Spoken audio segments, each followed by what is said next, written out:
Why won't you talk to me? I asked. I've decided not to talk to people I don't know.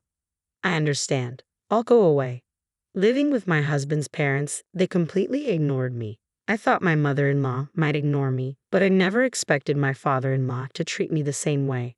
There was a reason why they changed. It was because my sister-in-law, who didn't like me, came back home. Since she returned, our peaceful life together turned upside down. Don't regret it, okay? You think I'll regret leaving? Think again, meanie. I packed my things and left my in-laws' house. Just 3 days after I left, there was chaos in their home. I met my husband at work. He worked in sales and often came to my office, and I was his main contact. As we spent more time together in meetings, I started to like him. He was caring and kind, tall, and not exactly what you'd call handsome, but he had a charming personality. He was well liked, but for some reason, he said he liked me, and we started dating. When we talked, he told me he grew up in a normal family with parents and a sister. I lost my parents when I was young and grew up in an orphanage. It was a hard thing for me, but when we started dating, I told him about my past. He said, "That sounds tough, but don't worry, I'll always be here for you." Not long after, he asked me to marry him. He always wanted our relationship to lead to marriage and quickly introduced me to his parents. When I told them about growing up in the orphanage, they listened carefully and reassured me it wouldn't affect our marriage. It made me really happy. They even said that my background didn't matter in becoming their daughter-in-law, which made me feel really good. But my sister-in-law, who was very close to her brother, seemed surprised, asking, "You grew up in an orphanage?" My husband had to scold her. Looking back, she probably didn't like me from the start. I didn't think much of it then, just assuming we were still getting to know each other. Before we got married, my husband and I talked about moving in with his parents. We thought about it seriously, but I decided to keep my job. My husband was going to be transferred soon, and although I considered quitting to move with him, my career was going well, and I had just been given more responsibilities at work. We discussed it and agreed he would move alone. After our wedding, I wanted to enjoy being newlyweds for a while. I even thought about visiting my husband during long weekends to have a May vacation together. Moving in with my in-laws right after getting married seemed a bit overwhelming, but my husband probably felt more comfortable living with them. Also, he might have wanted us to live together to ease his mom's worries. Since I lost my parents when I was young, I always wished for a family, so living with them didn't seem entirely bad. Besides, my in-laws had always been nice to me, and I grew to like them. It was tough juggling work and my role as a daughter-in-law, but having a family made me happy and complete. One day, my father-in-law came to me with a surprising request. It was the beginning of some trouble in our seemingly happy living arrangement. It happened when my usually anxious mother-in-law, who often acted bossy towards my father-in-law, was out shopping. I was getting ready to do some cleaning on my day off when my father-in-law asked to talk to me. "What's up?" "Well, I don't want my wife to find out, but I need to take time off from work." "Time off?" I asked, surprised. He explained that he'd been having problems with his boss and coworkers, and his health had gotten so bad that he had no choice but to take a break. My mother-in-law is a nice person, but she's always anxious and a bit overworried. Living with them, I notice how she tends to fret a lot, and my father-in-law walked on eggshells around her to avoid upsetting her. He had always been on the thin side, but lately I realized he seemed to have lost some weight. It would have been nice if my mother-in-law genuinely cared about my father-in-law's weight loss. But when he took a sick day because of a cold before, she said, "A cold? Everyone else at work is climbing the career ladder. You're always taking days off for health reasons. That's why you're not getting promoted." Instead of being concerned, she tended to criticize him. He probably tried his best to keep going, no matter how bad he felt. But his health got worse, and he secretly took time off to go to the hospital. He was struggling both mentally and physically. With him leaving work early, often being late, and calling in sick, there was talk about him needing to take a break from work. But he didn't want to upset my mother-in-law at any cost. If he suggested taking time off, she'd likely get really angry. Also, my father-in-law didn't earn much, and he relied on extra pay from working overtime. Taking time off would mean a significant drop in income. If he told my husband, he might tell my mother-in-law, so he came to me, asking if I could help with the bills. If I mentioned taking a break, she might even leave me, he said. Hearing that hurt, I was grateful to my in-laws who had accepted me warmly, regardless of my past in an orphanage. Wanting to support him, I decided to help him out during this tough time. Okay, I'll send you money every month. Use it for expenses. I'm really sorry. I'll try to get better soon and go back to work. Thank you so much. After that, my father-in-law continued to pretend to go to work while I sent money to his bank account for living expenses. My mother-in-law wasn't very thorough with checking her bank statements, so she didn't notice my transfers. He'd act like he was going to work but instead went to a mental health clinic or went for walks in the peaceful mountains. Over time, he started looking better. I thought he might go back to work soon, but then something unexpected happened. After a fight with her husband, my sister-in-law went back to her parents' home. There's nothing like being back home. I thought I'd lose my mind if I stayed with that stupid husband of mine. I'll be here for a while. Can you make meals for me too? I knew from the start that my sister-in-law didn't like me. At our first family meeting, my husband was upset because she clearly showed her disapproval. During our wedding, she had a sour look the whole time and even told me straight out, "My brother looks great, but you. He could have married someone prettier." She openly judged me for being raised in an institution, saying it was embarrassing that I didn't have parents at the wedding. However, she got married before us and had already moved out, so I thought I wouldn't have to deal with her much. That's why I thought it would be okay to live with them. If she had still been living at home, I wouldn't have even considered moving in, knowing how she would treat me every day.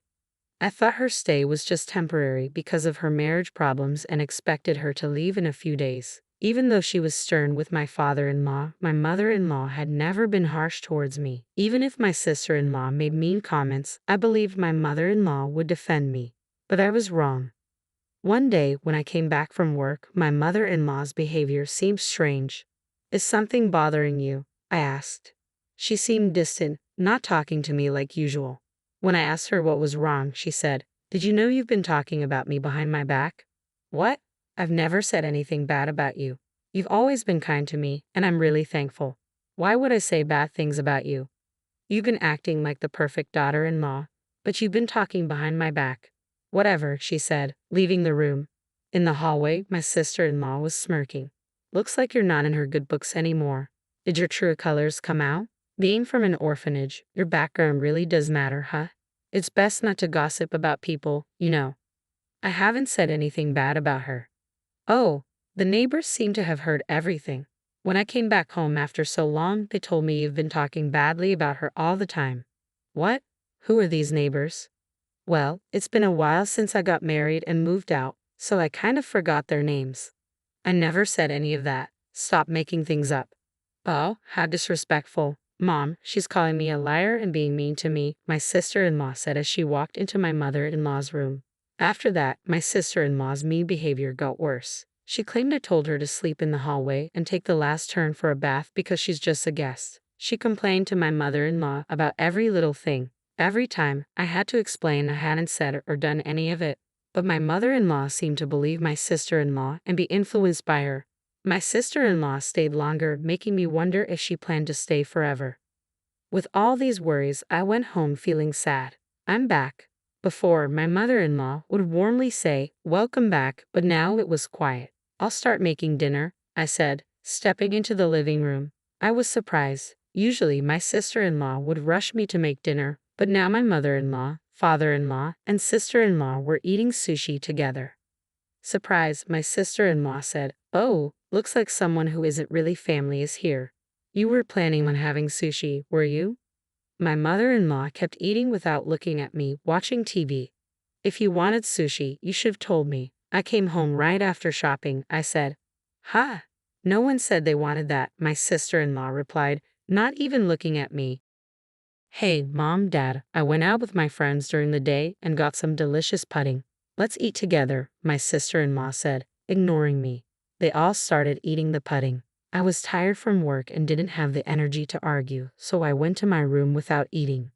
The next day, my sister-in-law said she was going out with friends and asked me to drive her to the station. I said no because it was a weekday and I had work. Even if we were going in the same direction, it was a different route, and she wanted to leave around noon. I couldn't do it. "Just take the day off. It's fine. Your cute little sis-in-law just wants a ride. She hasn't had a chance to relax since she got married, right? Can't you be a bit nicer to her now?" she said. With all due respect, didn't you go out with friends last night after getting a late call? It seems like you've been going out almost every day since you came home. I have work. Please take the bus or train. My mother-in-law and sister-in-law were talking quietly, but I was done and left for work. However, that night, the event that made me decide to leave this house happened. I got delayed at work and came home after buying groceries, expecting to face some criticism. It was raining heavily when I left the office, and I got soaked just getting in and out of the car. I wondered what nasty surprise was waiting for me tonight. But when I got home, they were all eating takeout again, just like the day before. No hello, acting like they didn't see me. But I was used to it. I looked out into the courtyard from the hallway and saw something in the middle of the garden. Looking closer, I saw it was my stuff. My designer bag that I bought with my first paycheck, shoes that were a birthday gift from my husband, and even my work computer, all wet. I was shocked, and my sister-in-law said with a smirk, "Having the strangers' things in the house grossed me out, so I threw them out." Flaunting a designer bag like that, how arrogant of you. Neither of my in-laws said anything about her terrible behavior. Why didn't you stop her? Have I done something to you? Do you really believe her lies about me bad-mouthing you and bullying her? Aren't you upset with her for what she did? I asked. My mother-in-law avoided my eyes and stayed silent. Why won't you say anything? I asked again. I can't talk to strangers. I can't be friendly with someone who's not family, my mother-in-law replied, not even looking at me. My sister-in-law grinned, waiting for me to respond. Wait, where's my father-in-law? I've been the one supporting him during his time off. I've been the one handling finances in this house. I did it out of gratitude, but shouldn't he stand up for me now? Surely he'd be on my side. Hoping for his support, I looked at him, but he walked past me without a word and went into his room. That was it for me. I see. I've had enough. Oh, are you upset? I'm sorry. Honestly, I never liked you from the start. You know, being from an institution and all. Just don't regret leaving, my sister-in-law said. As if I would. Good riddance, I replied. I packed my things and got ready to leave right away. Only my father-in-law seemed worried because he relied on me financially. But even he didn't try to stop me or speak up for me. I was done with his indifference. Although my husband's work assignment was far away, I just wanted to get out of that house as soon as possible. I quickly got into my car and drove to him. I never talked to my husband about any of this. I doubt my mother-in-law told him about my sister-in-law coming back home. If he knew, he would have reached out to me because he knows I don't get along with her. But my husband never mentioned anything about my sister-in-law in his calls or messages. I never doubted my husband's behavior before, but maybe she's manipulating him, feeding him lies about things. Even now, as I go to him, he might treat me the same way they did. My heart was heavy, feeling suspicious even toward my husband, whom I trust the most. If he's siding with them, maybe divorce is the only option. That's how distressed I felt. When I arrived at his out-of-state apartment, he hadn't returned yet, probably busy since it was the end of the month. As I waited, my husband came in energetically, maybe noticing the lights. What? You're here. You should have told me you were coming. I would have come back sooner. What a pleasant surprise. No, just seeing your face, he said with a big smile. Seeing him happy to see me after all that happened at my in-laws' house, mixed with relief and humiliation, and I couldn't hold back my tears. What's wrong? Did I do something? Seriously, what's going on? He asked, concerned. It seemed my husband had no clue about the treatment I endured at his parents' house. I gathered myself, knowing I needed to explain everything clearly to him. I started recounting everything. How I've been financially helping his father who took medical leave without telling his wife. How his sister returned and was now staying at their parents' house. How she lied about me to his mother, turning her against me. How they treated me like an outsider, ignored me, and even ruined my belongings by leaving them out in the rain. Through tears and pauses, I poured out everything to him. Finally, I made it clear that I couldn't go back to that house ever again. And if he couldn't support me on this, I would want a divorce.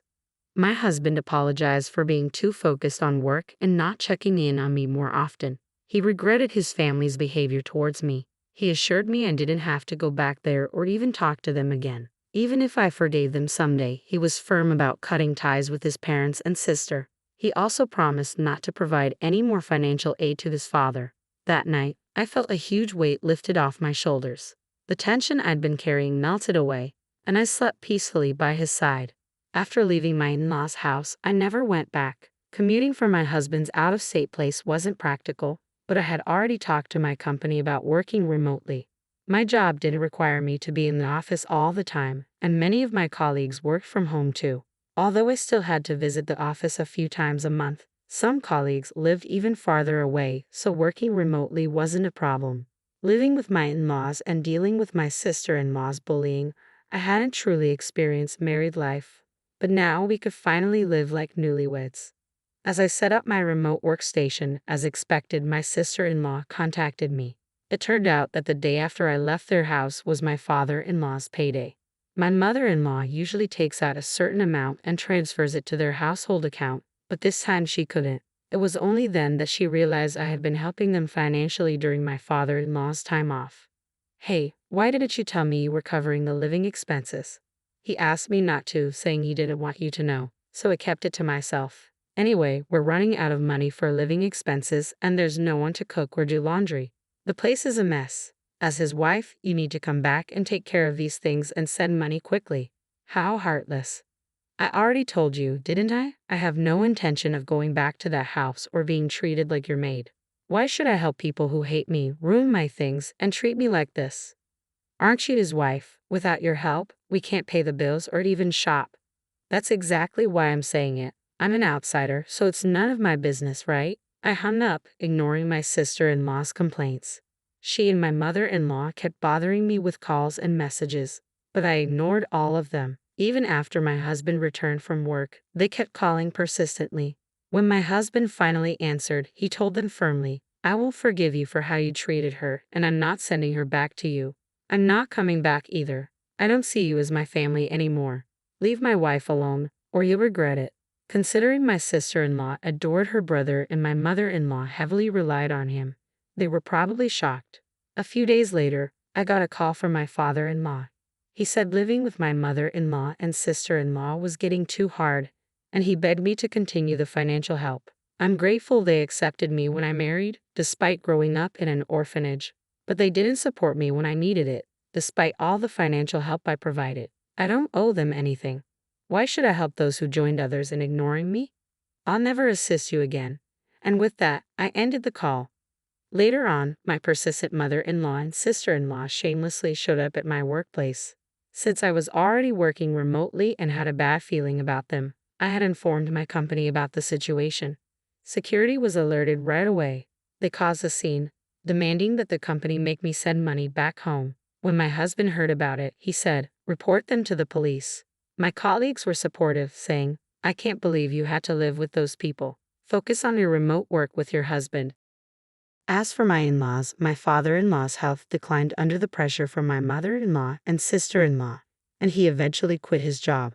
My sister-in-law tried to return to her husband's family, but he refused to take her back. The town quickly learned about her drama at my workplace, causing an uproar at her in-law's place. The real reason for their fight was her affair, and this incident added to their problems, leading to an immediate decision to divorce. Left without a home, my in-laws and sister-in-law moved to a cheap apartment, managing with part-time jobs. As for my husband and me, we're finally enjoying peaceful days, feeling mentally and physically fulfilled. Recently, we found out we're expecting a child, and we couldn't be happier. We're eagerly awaiting the day we meet our baby, cherishing our time together.